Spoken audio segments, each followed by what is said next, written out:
Well, it's official. LaSalle County Board Thursday approved a resolution designating the county non-sanctuary for migrants. Hi, and thanks for joining me for another installment of Tom's Take.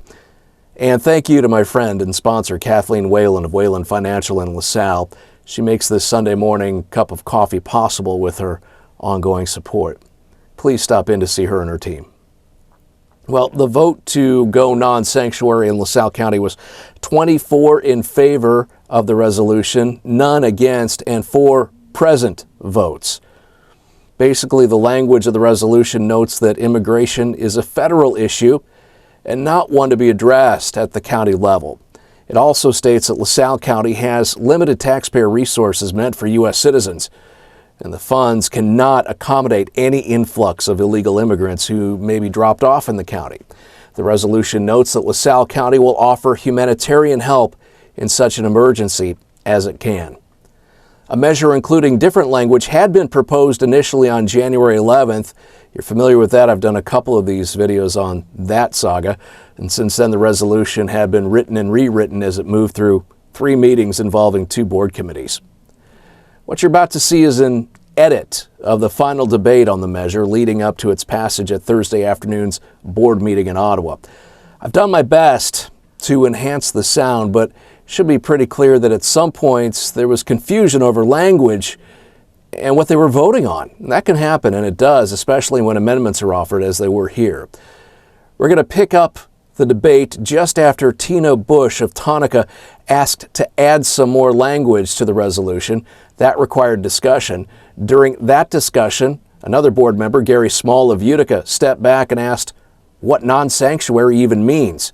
You'll see that led to discussion too. Several members jumped in. As you'll see, they include the primary proponent of the resolution, Ray Gatza, and he's from the LaSalle, Peru area, north of LaSalle, Peru area. You'll also see input by Board Attorney Pat Herman. Brian Dose of Ottawa reiterates his reservations about the whole notion of a resolution, as he's done for a month. Board Chairman Don Jensen moderates the discussion, so that's some of what you're going to be seeing here at the beginning. We're going to pick it up with Gary Small's questions about the meaning of non-sanctuary. Could someone explain to me what non-sanctuary actually means? You look up the word sanctuary, cities, and those are ones that do not work with the federal immigration. So we, right now, don't work with federal immigration if they ask. Correct. Our sheriff, if they ask him, he will not work with them? By the Illinois Trust Act, that's correct. I'm sorry. By the Illinois Trust Act, that's correct. The sanctuary is a place of protection. And as I mentioned before, it's been stated that we are a sanctuary state. But the Illinois Trust Act merely prohibits state and local law enforcement from cooperating with federal immigration agencies. But federal immigration agencies can still come in Illinois and enforce the federal immigration law. That law does not prohibit them from doing so here in Illinois. It just prohibits, like I mentioned, state and local law enforcement from cooperating with the federal agency. Sanctuary, I don't think has any legal meaning at all in the statute. It's not mentioned, sanctuary is not mentioned at all in the Hatch Act at all. It's been used in the public, but it's nowhere in the legislation that I've ever seen. So you're going by the ordinary meaning of the word. Why do we have to put it in there then? The rest of the resolution is great. Everything else is great. Except why do we have to put in non-sanctuary? So it can be amended if you want. I make a motion to amend and take those 2 words out. Second. This goes. You know, I'll second that. I think the words just make the statement bolder of what we're going to do, because our residents, I know it asked me, is don't know about anyone else in this room, are our take on this and what are we going to stand for, that's come out of a lot as far as will we do the humanitarian thing and, help people on a short-term basis? Yes, we will. But are we going to make a bold statement that we will not permit anyone to stay here illegally? We will move them on quickly. Mr. Does? Yeah, when this originally kicked in, I was really concerned about a plan of action. I asked if we can do anything but put it through public safety for additional meetings. And I felt very relieved after some of those meetings to be told that actually we do have a plan of action. So I appreciate Tina with that, what you did there, making sure that the public knows that there is a plan in place. So that was the number one thing for talking to people that I saw.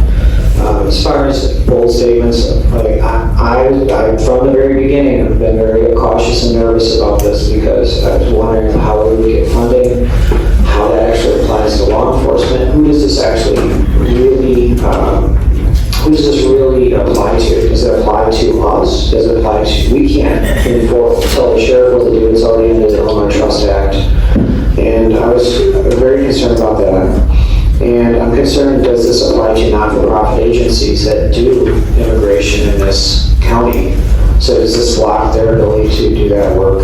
And exactly by adding specific language like that, who does this actually apply to? And I understand the bold statement, Ray, and what you're trying to say. I get that, but I think the resolution as it stands now is something that I would support without those words. Because again, those words don't mean to me what they probably mean to you. I keep hearing the words funding. And what type of funding are we concerned about that we're not going to have? Because as far as funding to house, that's not a concern of mine because we're not going to house. What other funding are we concerned about using those words, Mr. Chairman? To apply directly, anytime they call 911, we have a dispatcher that's getting paid to answer that telephone. Anytime that we decide we're going to send a deputy somewhere, that's probably billable hours. And from being in disaster declarations, we typically compile all that money and figure out those hours and figure out how much resources we use for a specific incident. So let's say there was a bus here. In realistic terms, you would say, okay, it cost us $1,800. And we issued an emergency declaration. So therefore, we're going to submit a bill to the state for $1,800. That's exactly what I mean. I'm not saying that we're going to decide to put somebody in a work for the weekend. How does the non-sanctuary, Mr. Chairman, I guess I'm referring to you, how does the non-sanctuary affect this though? Does it stop us from that $1,800, what Mr. Dose is talking about, just by having those words in there? Might not find out until we get there. Clearly, lots of questions and a lack of clarity relating to the resolution and what it's going to mean for the county in the future. Regardless of the power or lack of power of this resolution, I hope you're also getting a good idea of how the LaSalle County Board works. The meetings are open to the public, and I encourage you to check out a meeting to stay up to date on things beyond what we're consistently reporting here. Go see it for yourself. I'll also point out one thing that I've said before. At last reporting, Los Angeles County had around 10 million people, and that county has 5 county board members. I should note that all 5 are women, too. 5 supervisors for about 10 million people. At last count, LaSalle County had close to 110,000 people, according to online sources, but it has 29 board members. It's bloated and bordering on unproductive.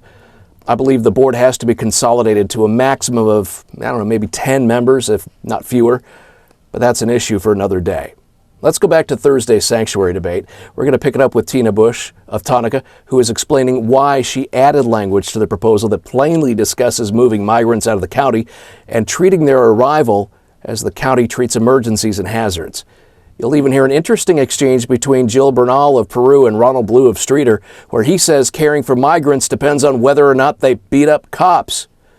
You'll see the actual vote on the resolution at the end. Here's Board Member Bush. A lot of the residents who have been calling me are wanting to make sure that we place ourselves separate than Chicago, and Chicago is calling themselves the sanctuary city. So that's where I think the wording might have come from at first, was the public was wanting to make sure that we looked different than Chicago.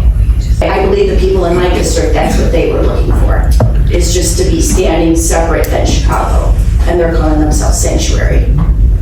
And if you haven't been to O'Hare Airport, you need to take a trip and you'll see what's going on. I just want to make mention that I don't think there's one person on this board that would not help an immigrant, no matter what language is in this resolution. Thank you.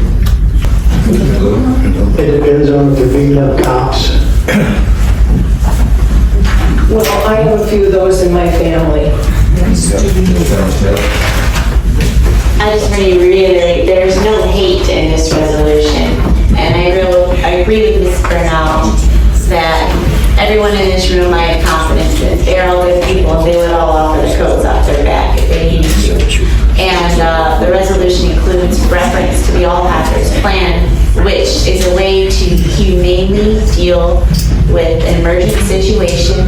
If migrants were dropped off at 3 in the morning, it's cold outside, we have the means and we will bus them to a warm facility where they will be fed and taken care of until as soon as a bus can get them and take them to the appropriate place, whether it's Chicago or another center that's approved to house them. So this is a very humanitarian resolution, but it's also making a strong statement to the residents of LaSalle County that we are putting them first. We are concerned about their safety. And the whole point is to take care of them temporarily and move them along. You want to withdraw the motion? I'll withdraw. I withdraw the second. We voted on this, right? Correct. No. Okay. Roll call vote on the amended resolution as typed. By T. Yes.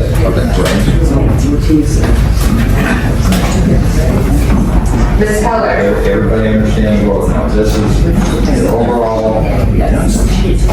overall resolution. The only change is the resolution as amended. Only with Tina's wording. Yes, correct. So again, there's some confusion back here. We vote yes if we want what Tina stated. Yes. For the whole resolution. Any other questions on? Okay, roll call. Ms. Heller. Aye. Ms. Bernal. Aye. Mr. Casa. Present. Mr. Savage. Aye. Mr. Torres. Present. Mr. Brown. Aye. Mr. Traeger. Aye. Ms. Beckett. Present. Ms. Corretto. Aye. Mr. Walsh. Present. Mr. Does. Aye. Mr. Aubrey. Aye. Mr. McHenry. Aye. Mr. Blue. Aye. Mr. Tully. Aye. Mr. Roach. Aye. Mr. Slager. Aye. Ms. Bush. Aye. Ms. McNally. Aye. Mr. Small. Aye. Ms. Pottinger. Aye. Ms. Finley Smith. Aye. Ms. Owens. Aye. Ms. Wright. Aye. Mr. Emmett. Aye. Mr. Stockton. Aye. Mr. Gaza. Aye. Mr. Ashkenazi. Aye.